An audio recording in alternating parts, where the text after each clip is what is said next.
sick right now, so I'm sorry if like I have to clear my throat, but yeah, I'm back, and yeah, I'm not back like completely, so don't come after me if I don't upload for a while. But today I'm gonna do a few videos, and one of the videos today that I'm gonna do is chapter 3 of the selection. If you haven't seen the other two videos, I did chapter 1 and 2, and this book is pretty good. It's a lot of stuff, you know. But yeah, so we're gonna do chapter 3 of the selection.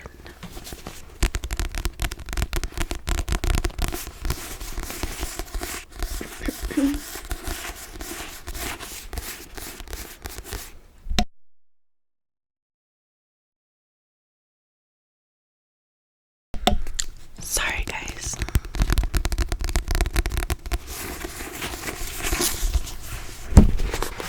Okay, so let me find chapter 3.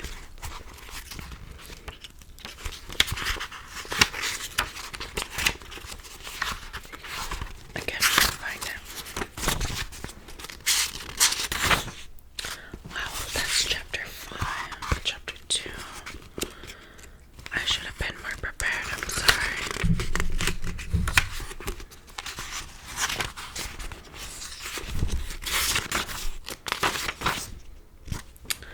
Chapter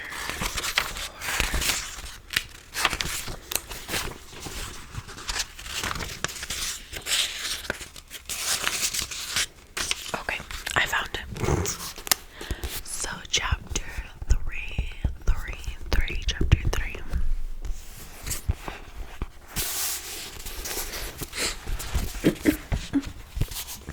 So I suggest that if you don't remember, or if you wanna know what the book is about, I suggest I will link both of those, chapter 1 and chapter 2.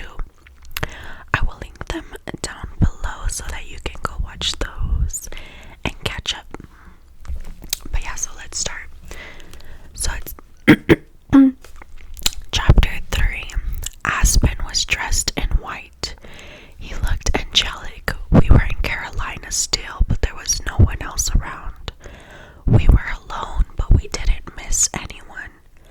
Aspen wove twigs to make me a crown, and we were together. America, Mom crowed, cheering me from my dreams. She flicked on the lights, burning my eyes, and I rubbed my hands into them, trying to adjust. Wake up, America. I have a proposal for you. I looked over at the alarm clock, just past 7 in the morning, so that was 5 hours in bed. Is it more sleep? I mumbled. No, honey, sit up. I have something serious to discuss. I worked myself into a sitting position, clothes rumpled and my hair sticking out in strange directions. Mom clapped her hands over and over as if it would speed up the process. It says, "Come on, America, I need you to wake up." I yawned twice. "What do you want?" I said. "For you to submit your name for the selection. I think you'd make an excellent princess." It was way too early for this, Mom, really? I sighed as I remembered what I had promised Aspen last night, that I would at least try, but now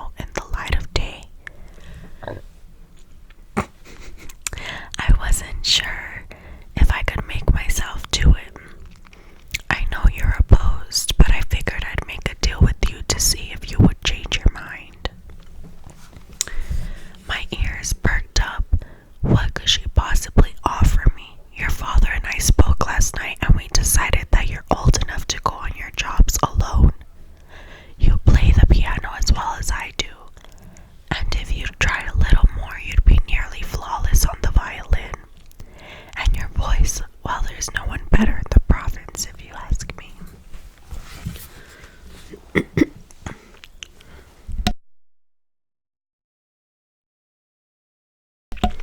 so sorry, guys. Like, I'm like getting over being sick, so my throat, I just have to clear it up and all. But anyways, I smiled groggily. Thanks, Mom, really.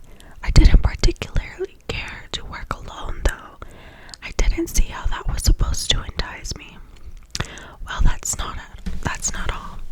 You can accept your own work now and go alone, and you can keep half of whatever you make. She sort of grimaced as she said it. My eyes popped open. But only if you sign up for the selection. She was starting to smile now. She knew this would win me over, though I think she was expecting more of a fight. But how could I fight? I was already going to sign up, and now I could earn some money of my own. You know, I can only agree to sign up, right? I can't make them pick me. Yes, I know, but it's worth a shot. Wow, Mom, I shook my head, still in shock. Okay, I'll fill out the form today. Are you serious about the money? Of course, sooner or later you'd go out on your own anyway, and being responsible for your own money will be good for you. Only don't forget your family, please. We still need you. I won't forget you, Mom. How could I, with all the nagging? I winked. She laughed, and with that, the deal was done. I took a shower as I processed everything that had happened in less than 24 hours. By simply filling out a form, I was winning the approval of my family, making Aspen happy, and earning the money that would help Aspen and me get married.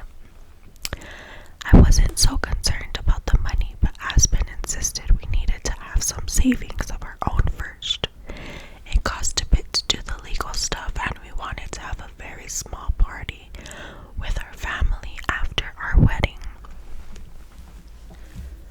I figured it wouldn't take very long for us to save for that once we decided we were ready, but Aspen wanted more. Maybe finally he trusted that we wouldn't always be strapped if I did some serious work. After my shower, I did my hair and put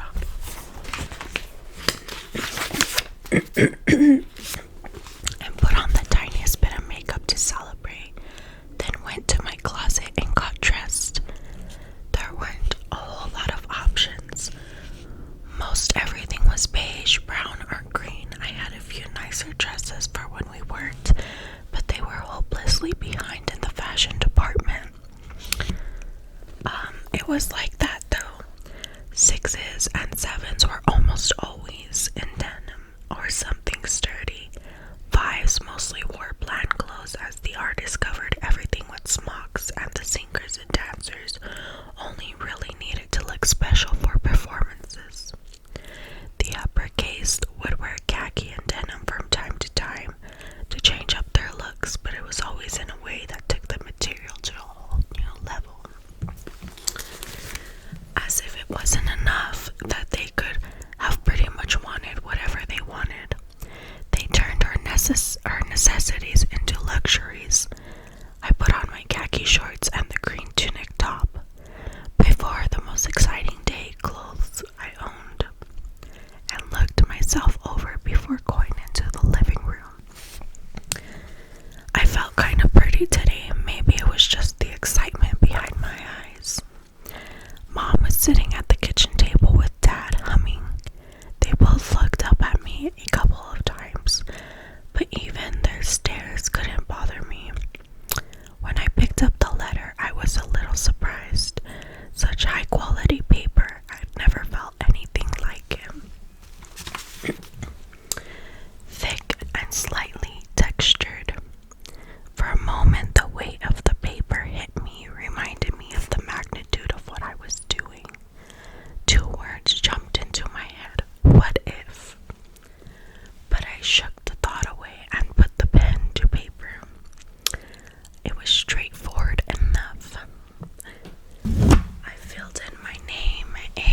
was true.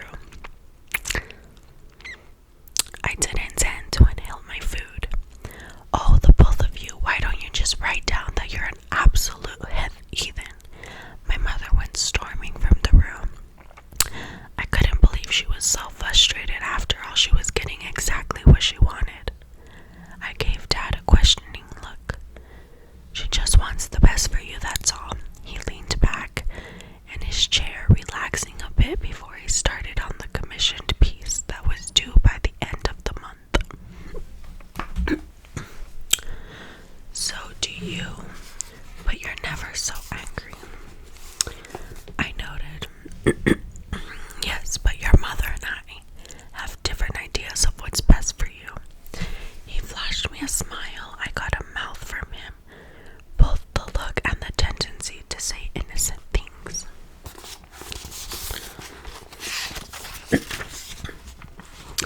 That got me into trouble.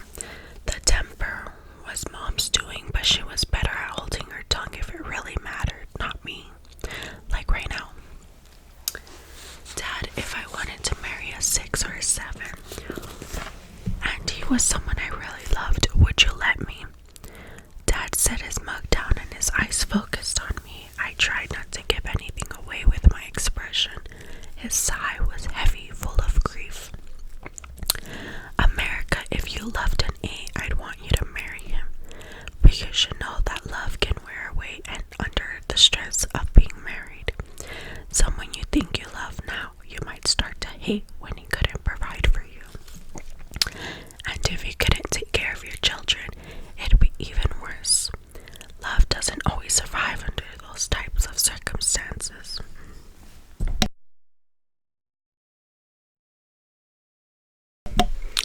Dad rested his hand on top of mine, drawing my eyes up to his. I tried to hide my worry, but no matter what, I want you to be loved. You deserve to be loved, and I hope you get to marry for love and not a number. He couldn't say what I wanted to know, that I would get to marry for love and not a number, but it was the best I could hope for. Thanks, Dad. Go easy on your mother. She's trying to do the right thing. He kissed my head and went off to work. I sighed and went back to filling out the application. The whole thing made me feel like my family didn't think I had any right to want something of my own.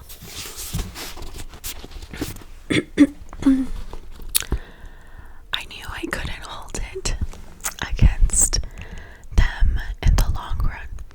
We couldn't afford the luxury of wants. We had needs.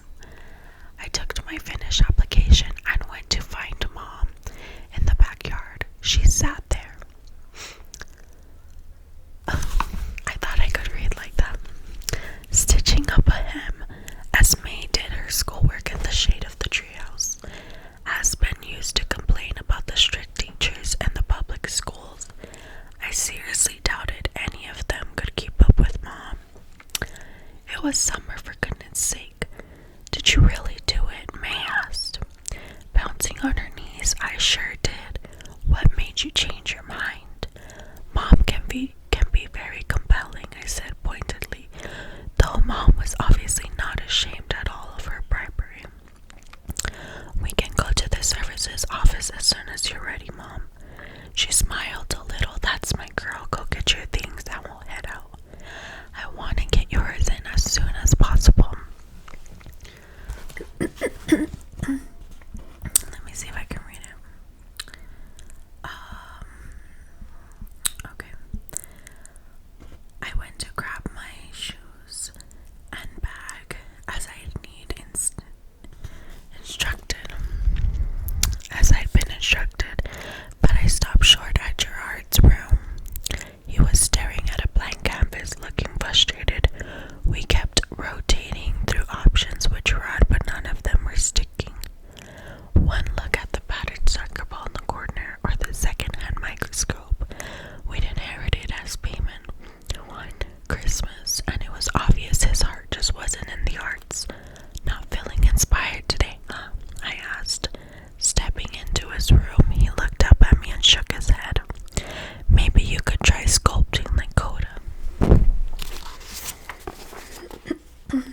just like Aspen. Camper and Celia had his same dark hair and beautiful smiles. Aspen's mother smiled at me and I returned her grin. I adored her. I only got to talk to her every once in a while, but she was always nice to me.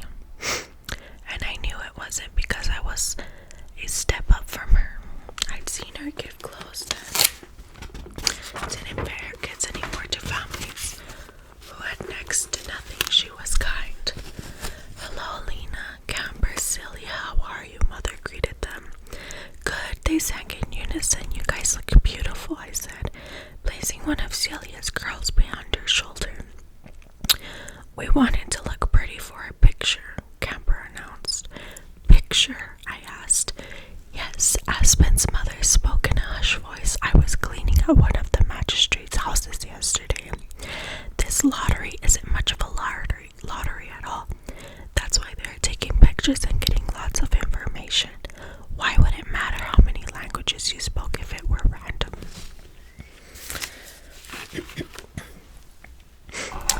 That had struck me as funny, but I thought that was all the information after the fact. It appears to have leaked a little. Look around, lots of girls are way overdone. I scanned the line. Aspen's mother was right, and there was a clear line between those who knew and those who didn't. Just behind us was a girl, obviously a 7, still in her work clothes. Her muddy boots might not make the picture, but the dust on her overalls probably would. A few yards back, another 7 was sporting a tool belt. The best I could say about her was that her face was clean. On the other end of the spectrum, a girl in front of me had her hair up in a twist with little tendrils framing her face. The girl beside her, clearly a Jew based on her clothes, looked like she was trying to drown the world in her cleavage.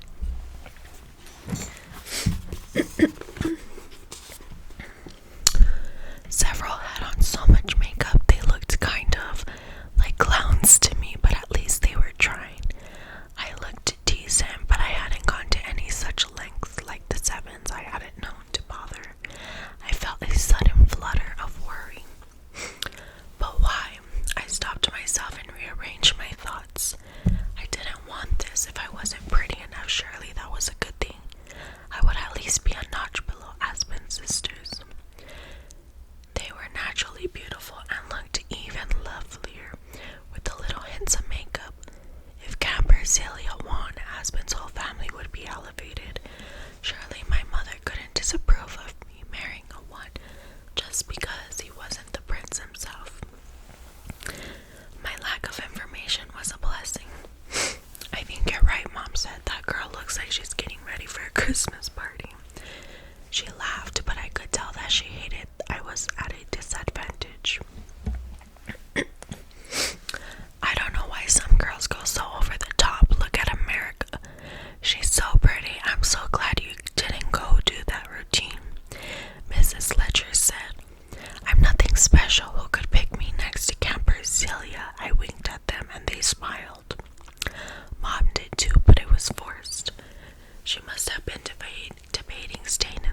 we lost Alec, and Aspen's taking so much on himself. Any girl who makes him happy is already a daughter to me. She'd be a lucky girl. Your Aspen is a wonderful boy. Mom replied, I couldn't believe it here. His family was trying to make ends meet and he was putting away money for me. I didn't know whether to scold him or kiss him. I had no words. He really was going to ask me to marry him.